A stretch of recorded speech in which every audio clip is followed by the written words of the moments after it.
어제 본문에서는 요셉의 차자였던 에브라임이 어떤 분깃을 갖게 되었, 기업을 갖게 되었는가에 관한 내용을 기록하고 있다면, 이제 오늘 본문에서는 요셉의 장자였던 므낫세 지파의 기업에 관한 이야기가 이어집니다. 에브라임이 먼저 등장하고, 그리고 이제 므낫세가 등장하는 이유에 대해서는 얘기한 것처럼 이제 장자와 차자가 이제 뒤바뀌게 되어지는, 그러니까 축복의 장자권이 차자에게 흘러들어갔기 때문에 이제 에브라임이 더 먼저 기록되었고, 그리고 므낫세가 후에 기록되었다라고 하는 게 일반적인 해석이긴 합니다. 아무튼 어제는 이제 에브라임, 요셉 지파가 므낫세와 에브라임으로 이제 나누게 되었는데, 그 가운데서 에브라임이 갖게 되었던 그 기업에 관한 이야기였다면, 이제 여호수아 17장은 므낫세 지파의 제비뽑음, 그러니까 그들의 기업이 어떠했는가라고 하는 것을 기록하고 있습니다.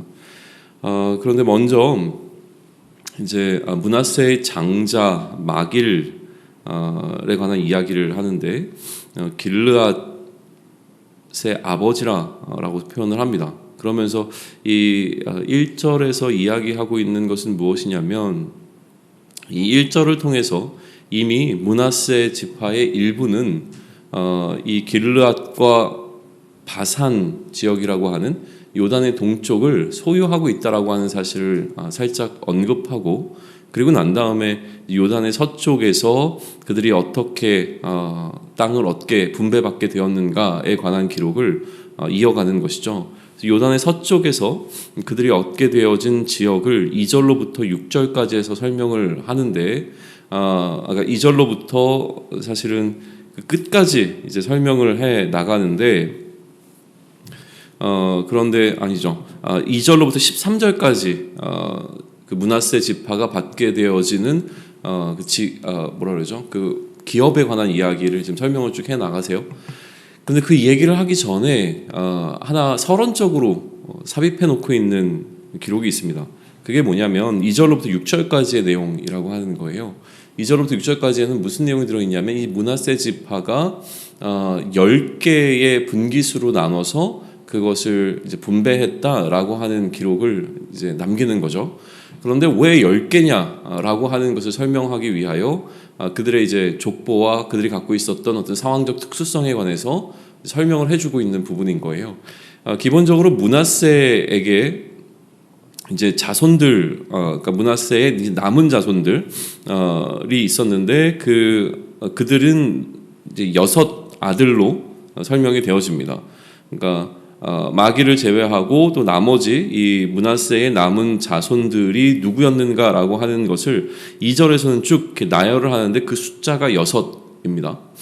그런데 그 6 중에서 하나였던 헤벨이 그 후손들을 따라 내려가게 되어지는 것을 3절에서 설명을 하는데, 그 후손으로 내려가서 그들의 손자, 증손자, 그다음에 현손자까지 내려가게 되면, 그 다음에 등장하게 되는 그 아들이 누구냐면 슬로보핫이라고 하는 거예요. 근데 슬로보핫은 아들이 없었고 딸이 5 있었다는 거죠. 근데 이 슬로보핫의 딸들이 모세가 있었을 때 모세에게 나가서 요구했던 것이 무엇이냐면, 만약에 자신들이 기업을 받지 못하면 그 아버지 슬로보핫의 이름은 영영이 사라지게 될 것이라고 하는 것을 문제 제기를 했고, 그러다 보니까 그때 이제 약속해줬던 것이 무엇이냐면, 그렇다면 너희에게도, 이 딸들에게도 예외적으로 땅 기업을 이제 분배해 줄 텐데, 대신에 조건이 있었죠. 조건은 이들이 그 므낫세 지파 안에서 결혼하는 조건이었습니다. 그 조건만 유지한다면 그들에게도 기업을 분배가 될 것이다라고 했기 때문에 6 아들 중에서 그 5 아들이라고 하는 5 분깃과, 그리고 이 6번째는 아니지만 어쨌든 6째가 되어지는 이 헤벨의 자손 가운데서 슬로보핫의 딸들 5명의 이 5 분깃까지 해서 총 10분깃으로 이제 나눠서 이 므낫세 지파에게 이제 기업이 주어지게 되는 것, 그것이 이제 5절에 보시면 요단 동쪽 길르앗과 바산 외에 므낫세에게 10분깃이 돌아갔으니라고 설명하는 그 설명을 위해서 그들의 이제 족보에 관한 이야기가 이렇게 좀 기록되고 있는 부분을 볼 수 있습니다. 그리고 난 다음에 이제 본격적으로 7절로부터 11절까지에서는 그 므낫세가 그래서 얻게 되어진 그들의 소유가 되어진 기업의 경계가 어떠한가라고 하는 부분을 쭉 나열해서 기록해내고 있죠. 그런데 그렇게 땅을 이제 분배받았던 근데 단순히 이것은 그들이 기업으로 받은 것뿐만이 아니라 그곳에서 그들이 정복 전쟁을 벌여야 되는 어떤 책임이 있었는데 그 정복 전쟁의 결과 12절과 13절에 보게 되어지면 여전히 그들에게도 가나안 민족, 그 땅에 살고 있었던 가나안 민족을 다 이제 몰아내지 못했던 어떤 그 이슈가 문제가 거기에 기록되어져 있습니다. 처음에는 쫓아내지 못했던 겁니다. 쫓아내려고 했는데 그 땅에 있었던 가나안 족속이 결심하고 그러니까 작정하고 그 땅에서 거주하려고 이제 몸부림쳤기 때문에 여러 가지 이유 때문에 그들을 쫓아내지 못했던 것 같아요. 그러나 13절에 보게 되면 그 결정적인 이유가 무엇이냐면 그들에게 힘이 부족했다라는 것이죠. 그래서 가나안 민족을 쫓아내기에 이들이 어떤 군사력이나 어떤 여러 가지 측면에서 이들의 부족함이 있었기 때문에 가나안 민족을 이제 몰아내지 못했고 나중에 이 므낫세 지파가 강성하게 되었는데 강성하게 된 이후에도 이제는 쫓아내지 못한 것이 아니라 쫓아내지 아니하였다라고 기록이 됩니다. 왜 쫓아내지 아니하였냐면 그들에게 이제 노역을 시키기 위하여, 그러니까 자신들이 해야 되는 어려운 일들을 이들에게 전가시키기 위하여 쫓아내지 않았다라고 하는 기록이 13절에 기록되고 있는 거죠. 여기까지가 이제 므낫세 지파가 받게 된 어떤 그 기업에 관한 이야기가 기록된 부분입니다. 그리고 이제 나머지 여호수아 17장의 후반부 마지막에는 어떤 기록이 나오냐면 이제 다시 이 므낫세와 에브라임을 요셉의 자손이라고 하는 카테고리로 묶어서 그들을 하나의 공동체를 가지고 그 하나의 공동체성 속에서 뭔가 이슈가 발생하는 것을 기록해내고 있습니다. 요셉의 자손이라고 묶여져서 이 에브라임과 므낫세가 여호수아에게 나아가서 문제 제기를 하나 하고 있어요. 그 문제 제기가 무엇이냐면 하나님께서 이제 우리에게 큰 복을 주셔서 우리 민족이 굉장히 수적으로 많아지게 되었다라는 이야기를 하죠. 그렇기 때문에 우리가 이렇게 분깃을 받게 되었지만 실질적으로 그 땅에 예를 들면 인구 밀도로 따져보면 우리는 굉장히 적은 기업을 받게 된 것이니 그러니 그런 부분들을 좀 배려해주고 고려해줘서 우리에게 조금 더 기업을 줄 수 없겠느냐라고 하는 것을 지금 여호수아에게 요청하는 장면이 등장한다는 거예요. 그래서 그러한 요셉의 자손의 문제 제기가 14절에 기록이 되어 있다면 거기에 대한 여호수아의 판결이 15절에 기록이 되어져 있는 거죠. 여호수아가 뭐라고 얘기하냐면 인정합니다. 그래 니네가 정말 큰 민족이 되었지. 너희가 그 숫자가 너무 많으니까 아마 에브라임 이 산지가 너희에게는 너무 좁을 거야. 그러니까 브리스 족속과 르바임 족속의 땅 살림에 올라가서 스스로 너희가 그 땅을 개척하면 좋겠다라고 하는 판결을 내려주죠. 다시 얘기하면 다른 지파들에게 피해가 가지 않는 방식을 선택해서 오히려 이제 살림이라고 하는 그 누구에게도 돌아가지 않던 그 땅에 가서 이제 개척하라라고 하는 것은 농경이니까 그 산을 우리로 얘기하면 뭐라 할까요? 무슨 계단식 농법이 되었든지 아니면 어떤 방식을 통해서든지 그 땅, 그 산을 그들이 농사를 짓고 살 수 있는 땅으로 개간하라, 개척하라 이러한 명령을 내려주죠. 그랬더니 이제 추가적으로 요셉의 자손들이 문제 제기를 하는 게 16절입니다. 뭐라고 얘기냐면 그 산지도 우리한테 넉넉하지 못합니다. 그리고 골짜기에 거주하는 사람들은 철병거를 갖고 있을 정도로 강력한 군사력을 갖고 있는데 우리가 그들을 능히 감당할 수도 없습니다. 라고 하는 이 추가적인 문제 제기 불평을 여호수아에게 하니까 여호수아가 다시 재판결을 내리는데 그게 달라진 건 없습니다. 뭐라고 얘기하냐면 너희가 그러니까 뉘앙스는 약간 이런 것 같아요. 너희가 큰 민족이 되었다라고 하는 것은 너희의 숫자가 많다는 것인데 당시에 숫자가 많다는 것은 그만큼 군사력이 강함을 의미를 합니다. 그러니까 가장 강력한 군사력을 갖고 있는 너희가 이렇게 그러니까 인원수가 많기 때문에 너희에게 그 농작지가 더 필요하다는 것도 인정이 되어지지만 한편으로는 너희가 인원수가 많기 때문에 강력한 군사력을 가지고 있으니 너희가 스스로 그 땅을 충분히 개척할 수 있고 또 전쟁에서 승리할 수 있는 능력이 있다. 강하고 담대하게 나아가서 전쟁에서 그 승리를 쟁취하라 라고 하는 것을 그들에게 판결해 주는 그 장면이 오늘 여호수아 끝절에 여호수아 17장 끝절 부분에 기록되어 있는 내용들이라고 하는 거예요.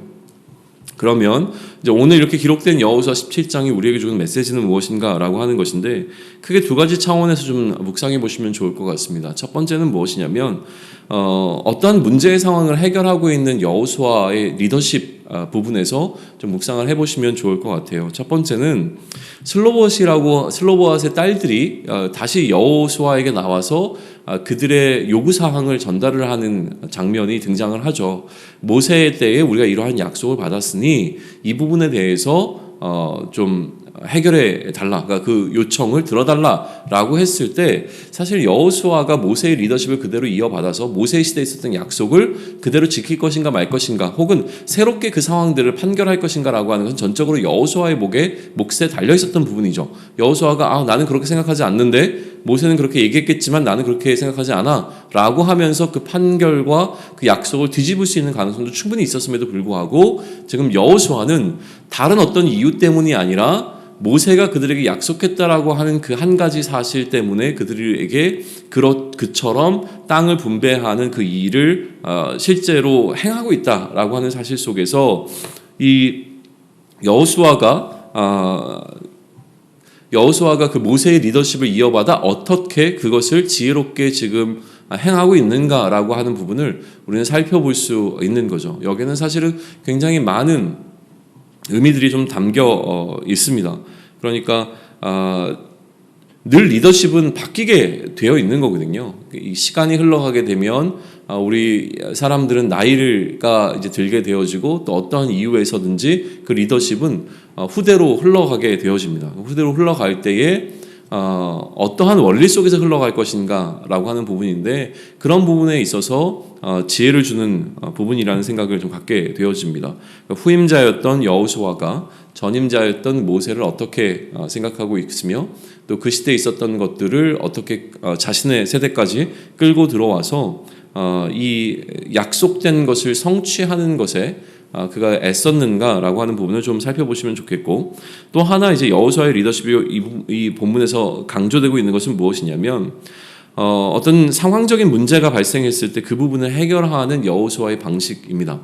지금 이 요셉의 자손들이 자신들이 갖고 있는 어떤 상황적인 불편함, 그러니까 불만들을 가지고 여호수아에게 찾아와서 문제 제기를 했을 때에 여호수아가 그 부분을 굉장히 지혜롭게 판결하고 있다라고 하는 사실을 우리는 보게 되는 것이죠. 다른 지파들의 마음이 상하지 않는 방식으로, 형평성이 깨지지 않는 방식으로 이 부분을 판결하고 있죠.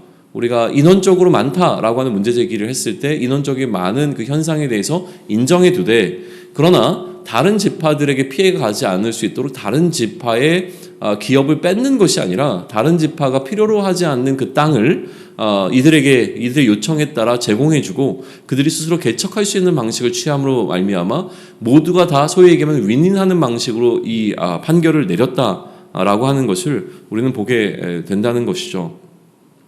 또 한 가지 이제 묵상의 포인트는 무엇이냐면 요셉의 자손의 입장에서 이 상황을 좀 다시 묵상해 보시면 좋을 것 같은데, 그들이 지금 요구하고 있는 그 요구의 흐름의 출발점은 무엇이냐면 우리가 하나님께로부터 이처럼 큰 축복을 받았습니다 라는 것을 출발하고 있는 것에 좀 포커스를 두시면 좋을 것 같아요. 다시 얘기하면 뭐냐면 이들이 문제 제기를 할 때 이 문제 제기의 근본적인 출발점은 어디였냐면 하나님의 축복이었다는 사실이죠. 하나님께서 우리에게 축복을 주셔서 우리가 이렇게 인원수가 많아지게 되었으니 지금 우리에게 분배받은 이 땅은 너무 좁지 않습니까? 우리가 어떻게 한 분깃만 주시는 게 말이 됩니까? 우리는 이렇게 사람이 많으니까 한 분깃이 아니라 여러 분깃을 받는 것이 마땅합니다라고 하는 문제 제기를 하고 있는 거잖아요. 자, 문제 제기를 하게 된 동기가 무엇이냐면 그들이 하나님으로부터 받은 축복이라는 거예요. 그러니까 거꾸로 이야기하면 그들이 하나님께 축복을 받았기 때문에 불만이 생겼다라고도 해석할 수 있는 부분이 되는 것이죠. 그러니 우리는 이제 어제도 이야기했지만 요셉의 자손이라고 하는 것은 하나님께 특별히 축복받은 자손들이었습니다. 그러다 보니 이미 이들에게는 한 분깃이 아니라 두 분깃을 받게 되어진 축복이 주어진 것이죠. 그러니까 요셉의 아들들이 오히려 그 삼촌들과 동등한 형태에서 대우를 받고 있으면서 에브라임과 므낫세가 오히려 야곱의 아들의 반열에 올라가서 그들과 동일한 어떤 대우를 받고 있는 이 기본적인 축복, 거기에 더해서 하나님께서 이들에게 실제로 축복을 내려주셔서 인원수가 훨씬 더 배가 되어지게 되는 상황을 맞이하게 됐는데, 그럼에도 불구하고 이러한 축복이 이들에게는 지금 불만이 되고 있는 것을 마주하게 되는 상황이라고 하는 겁니다.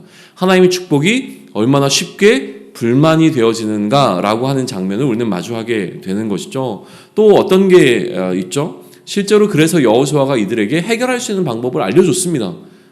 그래서 배려를 해준 것이죠. 배려를 해줬음에도 불구하고 이들에게 그것이 또다시 불만이 되고 있는 것을 보게 됩니다. 뭐라고 얘기합니까? 불평하죠. 그것은 넉넉하지 못합니다. 그러니까 우리에게 주는 그 땅 역시도 넉넉한 땅이 아닙니다. 살림은 넉넉하지 못하고 골짜기에는 오히려 강력한 군대가 있고, 그러니까 뭔가 해결 방법이 그들에게 주어졌는데도 여전히 투덜거리고 불평하고 있는 모습을 지금 보게 되는 거잖아요. 그러니까 요셉의 자손들은 그들이 받았던 이 축복, 그리고 또다시 그들을 향해서 주어진 이 배려에도 불구하고 계속적으로 불만을 표출하고 불평하고 있는 모습들을 나타내게 된다는 거예요. 그러다 보니까 이제 여호수아는 오히려 좀 더 강력하게 그들에게 얘기하고 있는 부분을 우리는 끝에 부분에 마주하게 되어집니다.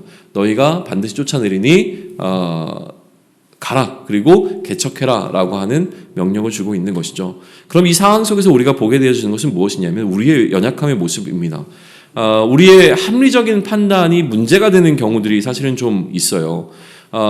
기본적으로 지금 이 요셉의 자손들은 굉장히 합리적인 판단을 내린 겁니다. 우리가 사람 수가 많으니까 당연히 얻게 되어지는 땅의 뭐라 그러죠? 면적이 좁잖아요. 1인당 돌아가게 되어지는 그 땅의 너비가 좁다라고 하는 합리적인 판단 가운데서 그래서 이것을 사실은 문제 제기를 했단 말이죠.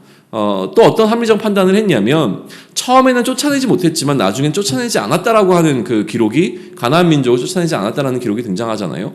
쫓아내지 않은 이유가 나름대로 자신들 안에서 합리적인 판단의 기준에 근거해서 그 일을 했을 거란 말이에요. 하나님의 명령에 근거하면 쫓아내야 하지만 그런 자신들의 판단에 의해서 그들과 함께하는 것이 훨씬 더 유익이라고 하는 생각이 들어왔기 때문에 쫓아내지 않았을 것으로 이해를 해본다면 축복과 그 불평의 차이, 그 미묘한 차이에 대해서 우리는 오늘 좀 묵상해 볼 수 있지 않을까라는 생각을 하게 됩니다. 축복과 불평이라고 하는 것, 혹은 축복과 저주라고 하는 어떤 그것은 굉장히 그 차이가 얇다라고 하는 사실을 우리는 보게 되는 것이죠. 그 얇음을 좀 묵상해 볼 수 있으면 좋겠습니다. 우리에게 하나님께서 베풀어 주신 은혜가 어떠한지를 우리는 충분히 알고 있지만 어떨 때는 그 은혜로 인하여서 오히려 우리가 하나님께 불평하며 불만을 품고 있지는 않은가 라고 하는 부분들을 다시 한번 점검해 볼 수 있는 오늘이 될 수 있기를 원하고요. 그렇지 않다고 하더라도 은혜와 또 우리의 불평 그 사이에 있는 그 얇음에 대해서 묵상하면서 우리도 언제든지 이처럼 우리가 합리적이라고 생각하는 합리적 판단이라고 여겨지는 나의 어떤 이성적 논리라고 하는 부분으로 인하여서 오히려 하나님을 향하여 우리가 불평과 불만을 쏟아내게 되는 상황으로 흘러가게 되지 않겠는가라고 하는 부분을 경계하며 우리의 삶 가운데서 하나님을 향해 우리가 실수하지 않도록 우리 자신을 좀 이렇게 격려할 수 있고 좀 토닥일 수 있는 그러한 한 날이 되기를 축원합니다. 아멘.